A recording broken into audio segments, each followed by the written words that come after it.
முதலாக ஈயத்தில் இருந்து தங்கத்தை உருவாக்கி காட்டிய விஞ்ஞானிகள். ஆனால் அதிலும் ஒரு ட்விஸ்ட். ரசவாதம் சாத்தியம் தானா? உலகையே அதிர வைத்த விஞ்ஞானிகளின் கண்டுபிடிப்பு.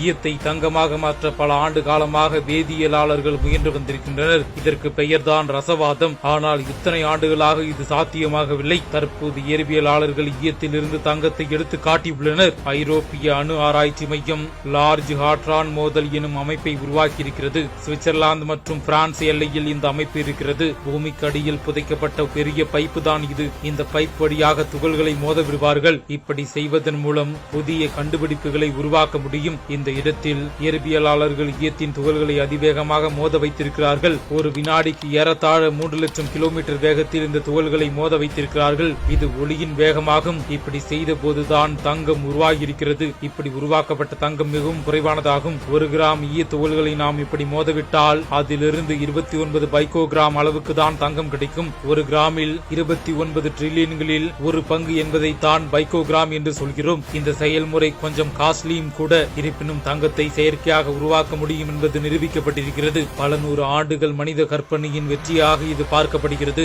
அதேபோல் இந்த மோதல் மூலம் தங்கம் மட்டுமல்லாது காலியம் மற்றும் பாதரசம் போன்ற இதர தனிமங்களும் உருவாக்கப்பட்டிருக்கிறது. இந்த மோதல் மூலம் உருவான தங்கம் ஒரு நொடிக்கும் குறைவான நேரம் மட்டுமே தங்கமாக இருந்தது. பின்னர் மீண்டும் ஈயமாக மாறிவிட்டது. இந்த செயல்முறையின் மூலம் நிச்சயம் அதிக அளவில் தங்கத்தை உருவாக்க முடியாதுதான். இருப்பினும் இனி வரும் காலங்களில் இதைவிட மேம்பட்ட டெக்னாலஜியை கொண்டு தங்கத்தை உருவாக்க முடியும் என்கிற நம்பிக்கை நமக்கு பிறந்திருக்கிறது. இந்த பூமியில் தங்கம் இருப்பதே அதிசயம்தான். இயற்கையாக தங்கம் தோண்டி இருக்க வாய்ப்பு இல்லை என்று விஞ்ஞானிகள் கருதுகின்றனர். விண்கல மோதல்கள் மூலம் பூமிக்கு தங்கம் வந்து சேர்ந்திருக்கலாம் எனவும் அவர்கள் கூறுகின்றனர். இது குறித்து உங்கள் கருத்து என்ன?